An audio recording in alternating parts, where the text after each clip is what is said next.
Tony, tell us about this picture. This is FOB War Eagle.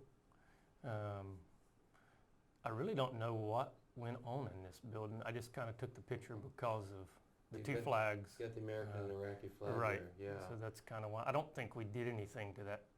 I never did anything in that building. Yeah. It was the Tigris is right behind that building. The wall is there, and the Tigris is literally, those trees are growing on the bank of the Tigris. Yeah. So FOB is Forward Operating Base. Right? Yes. Forward Operating Base. Yes, sir. And it looks like in the background I can see some barbed wire around that wall there. Yes, sir. That's the actual wall of the base there. Okay. Very small base. Oh, okay. And this is near Sadr City? Yes. In Iraq, you said. And what year is this? This would be 2009. 2009. Was it pretty secure? Yes. Yeah. Okay. It was last, the last year, I guess, of the true battles, Okay. and it had kind of from the day we got there, it had kind of slowed down. There were some skirmishes here and there, but it had slowed down drastically in comparison to the time that I went before Like with the surge. 2005, Right. Yeah, you were there earlier when. No, were you at the same base? No. Both deployments. No, Okay. different base. So the photos we have are all from the second deployment. Right. These Yeah. are all from Yeah. the FOB War Eagle. Sure. Now you had the same job, both deployments? Yes and no. I went over both times with the brigade, Uh-huh. and I was a forward observer both times, but Yeah. we did extra things as well. Okay. So on the second deployment, we did a lot of gate guard. On the deployment before that we were at Camp Taji, we did local national security. We did, of course, we still did our regular job, which was the artillery piece, Yeah. but we did some things that were a little bit different in accordance with what area you were in and what FOB you were on. Yeah. So we'll in the next discussion we'll talk about your specific job. Okay. But you mentioned you've told us a little bit about that here. Let's go to the other photo here and look at that one. What are we looking at here? This is from the rooftop there. Our Tactical Operation Command post. Uh-huh. Looking over the Tigris, the bridge there. I should know that route. I want to say, for some reason, Red Leg, but I'm not positive. But a Okay. very main artery for that area. Of course, to get across the Tigris, Yeah. you had limited areas. So that Yeah. was a main artery that would allow us to move troops Okay. and supplies back and forth. Now the second deployment, then you didn't have problems with mortars coming into the base and mortar shells coming into the base. It was very. It didn't happen very often at Yeah. all. How about the first deployment? Actually, I honestly don't know that we ever had one land within the FOB on the second That's one. the Now the second first one, it was a complete night and day. Really? It was pretty regular event on the first one. So the first one you got, mortar shells coming in maybe once a week? Oh twice yeah, a at week? least I would say at least once a week. Yeah. But now what you got to realize is FOB War Eagle probably wasn't as big as John Brown campus. Actually, it wasn't even close to as big as John Brown's campus. Yeah. It was a very small, you could probably, I'm pretty sure I could have thrown a rock from one wall to the other. As Yeah. far as the width, it was long, but it wasn't very wide. Yeah. So you had to be a pretty good shot to hit Yeah. FOB War Eagle. Yeah.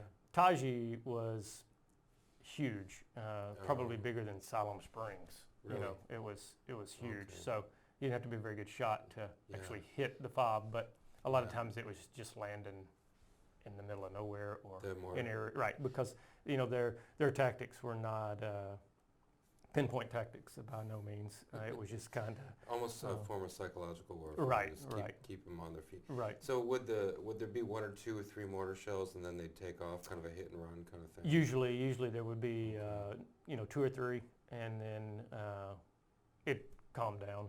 Every once in a while there would be what they would do would be they would fire, and they may wait 10 or 15 minutes and try to get another fire position on that same area, thinking that we would be there investigating and draw, if there was any casualties, that there would be a lot of people around that area. Oh, I And see, yeah. there may be some later volleys come in. Yeah. But usually it was, 2 or 3, and then they were getting out of Did there. you have any heads up? I mean, probably At not enough times. time. Yeah, at Yeah, times there were times where you could actually hear them go off. You could hear the thump as Right, they, right. You would hear the thump go off, and then you'd hear the whistle come in. But we did have a radar system that they put on there that they were testing and using, and it would work. Not always. I mean, you don't have a lot of time, huh? no. How much time do you have? Like 3 or 4 or 5 seconds, something like that? Yeah, it wouldn't be long. Yeah, yeah. And then a lot of times it was, you may not make the first one, but you hear the first one and Okay. you're going for cover for Yeah, 2 and 3. yeah. So Do you have, I mean, were there any of these things that came in on the first deployment that, I mean, were fairly close? I mean, were there instances where you were running for cover yourself? there were a few that Yeah. we would see land. You wouldn't feel the shrapnel against you, but Yeah. you would feel it. A lot of tin buildings, so you would hear it hitting the tin buildings you were under. A couple that you would dive into whatever cover you could get, whether it be I've gotten between a building and a Humvee and took cover there. And then we had shelters that were basically the square concrete. It kind of looks like a big culvert. And they would piece them together, and there were times where you would, run for them. Sure. Wow. Well, so this is a really broad question. And those of us who, lived through that period, know what the basic mission of the Iraq War was. Or I guess,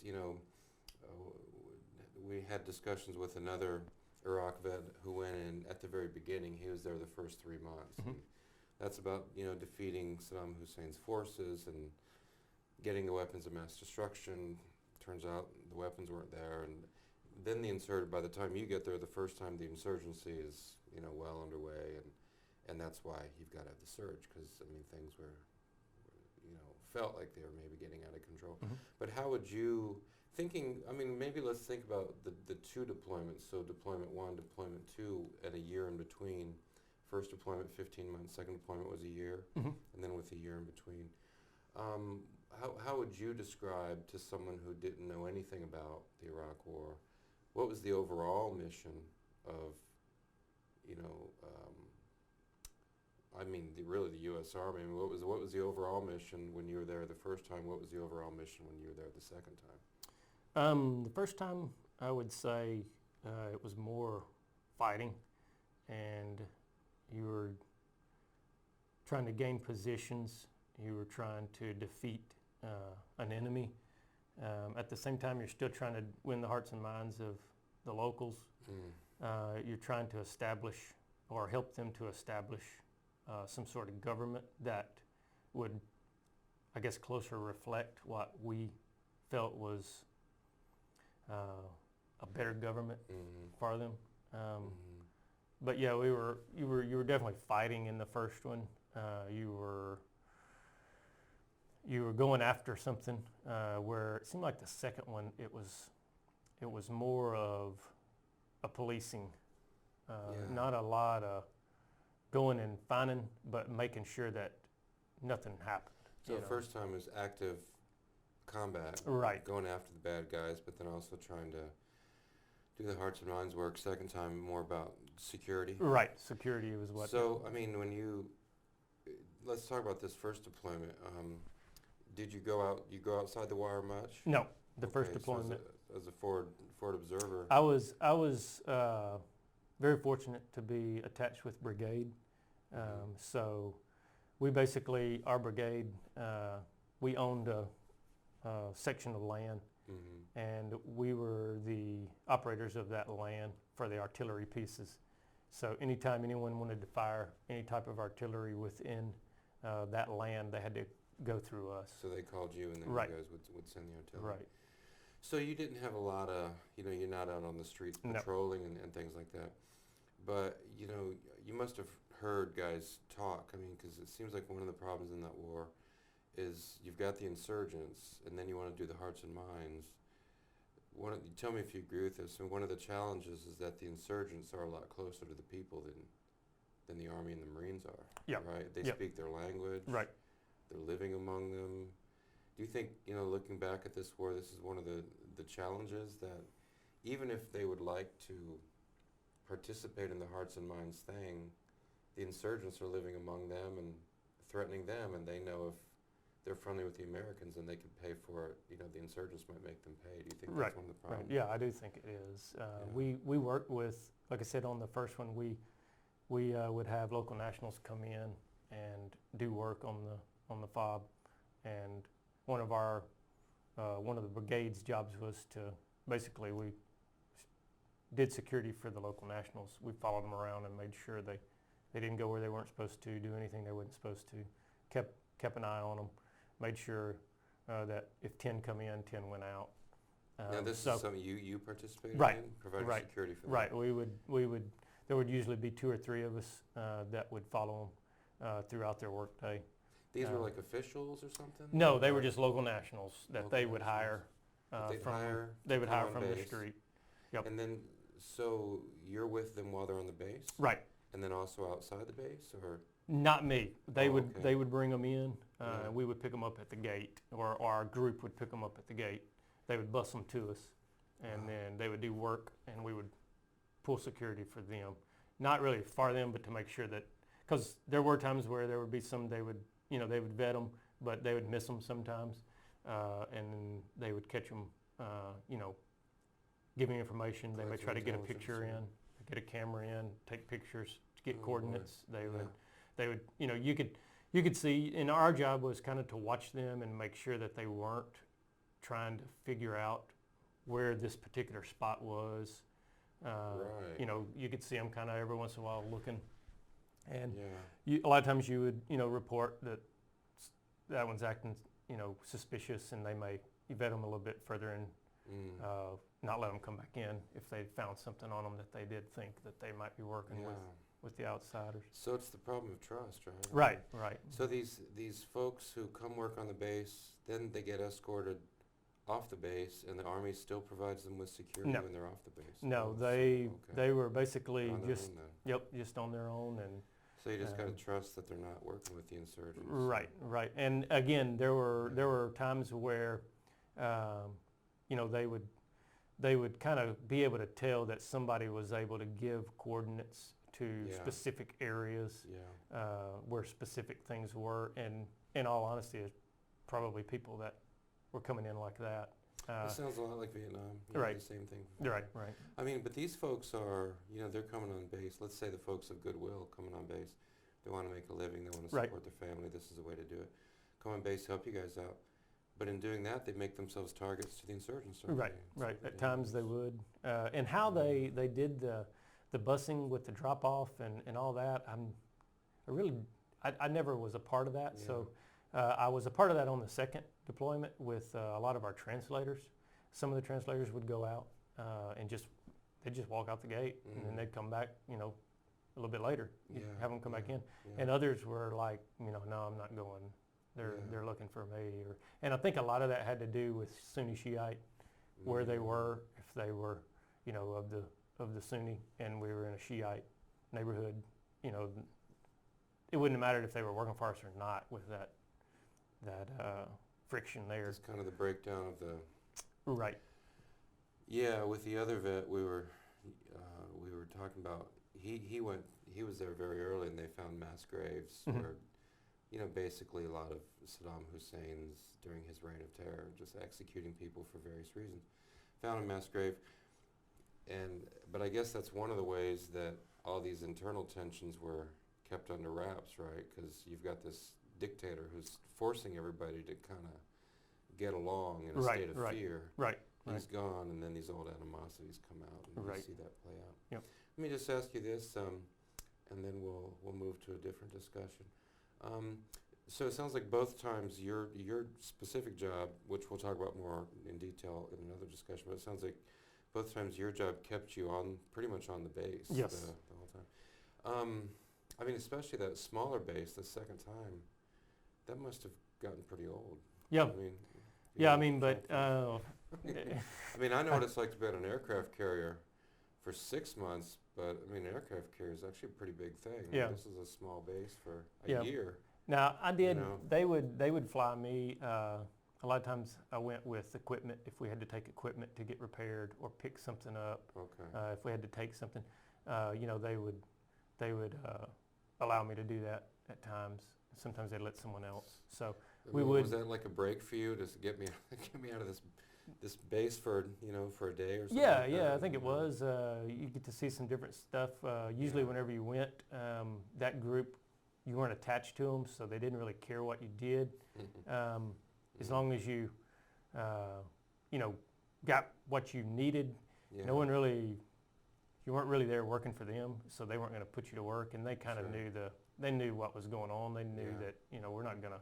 This guy Yeah. doesn't know the way we operate. We're not going to Sure. make him. So yeah, there were times where they would tell you, sleep a little later for the next couple of days and come in. Okay. You're not going to bother us. Yeah. And then there was even one time where I got to go over to basically Baghdad International, one of Oh. Saddam's palaces, Okay. where our corps was, Okay. which I want to say it was third corps. I've forgotten so many numbers, but Yeah. our corps, which was basically the subsidiary of all the brigades. So corps is an actual, instead of just Fort Hood being a brigade on Fort Hood, Yeah. corps was a number of bases all around the United States, Right, and okay. sometimes it would even branch out into bases in foreign countries. Okay. So a very big entity. Yeah. And I got to go and hang out with those guys, and they were playing a softball game that night, and they asked me to play softball, so I got to play softball Okay, over there. yeah. So that was a nice, Yeah. it was really nice to get away. So you and get off the base a bit. Yeah. Right, right. The game was at the airport? well, That's different. Baghdad International was, you had, huge. I'm trying to think of the camp names. I've forgotten all the camp names, but Mm. Anaconda, I think, was one. Okay, yeah. And it was just, Baghdad International was kind of taken over by us, and there were Yeah. camps. There were Air Force camps on Oh, I it. There see, were okay. just a huge, Yeah. I mean, you could drive for, it seemed like hours on Yeah. a bus and never get off, Right. the base. Okay. And- Do you feel like as you look back on, do you feel like you were in Iraq? Yeah, have you? I mean, you know what I'm saying? I mean, you obviously were in Iraq, but was it? It sounds like you're sort of in these very constricted American worlds in Iraq. You know what I'm saying? Does it? Yeah, Does it make sense? Or? Yeah, you felt like you were in Iraq, I guess. You definitely felt like you were in a foreign country. Okay. Taji actually had neighborhoods in it, so you could walk to houses or whatever. Now they weren't being lived in. If they were being lived in, they had moved them out when we took over. Okay. But you saw the date trees. You saw of course the sand and the mud. The heat. The heat, you had all that stuff there, Yeah. the animals, everything was there. And you saw the way there was a mosque there, the dome topped and. Even on the base. Right, Yeah. right. The base was we just basically took over one of their Took over part of it. bases. And Oh, of course, really? Wow. of course it was, Taji was Air Force Base for them, I believe. Okay. Had lots of hangars. We actually took over we would build inside the hangars Yeah. our operating post. Yeah. And a lot of them were empty, but a lot of them were used by companies. Again, our division had their TOC in one of them. Mhm. They were all throughout, and then they had chow halls on there that were Yeah. made Yeah. for the war. I mean, they were constructed after Yeah. everything got going. Were there other Allied forces on the base Yes. as well? So Yep. from what other countries? There were remember? Australia, Uganda was security forces, but they weren't really army. They were hired security. Right. We used a lot of Ugandan. I think there were a lot of Filipinos as well, weren't there? Were there not? I don't think really I've heard there were remember Filipinos. seeing them, but now this is just one area. Just one area, And yeah. typically, I think they tried to keep likes together, Right, just yeah. to keep any Common frictions. culture, common language. Right. okay. Had Australia, saw lots of Australian there on Camp Taji. Then Oh Uganda. man, and Ukraine. I want to say private there was security. Ukrainian. Ukrainian troops. There were a number of Yeah. foreign. There was some Oriental. I can't remember if it was Japan or South Korea or who that would come over. Yeah. Yeah. So it was. We think of it mainly as an American war, and I think it was mainly that. But there Right. were Allied forces. Right, there with us. Canadian. There were Canadian there. But yeah, there were. But yeah, it was. They. I've seen slides of the numbers, and the U.S. was Yeah. by far Sure. the by main far the player. biggest. But you've got the military, like from Australia, for example, but then you have the contractors. Sounds like from Uganda, sort of Mhm. the security contractors Right. who Right. participate. All right, great. Well, we'll end this discussion here, and then we'll do another one. Yep. All right. Thank you. Thank you.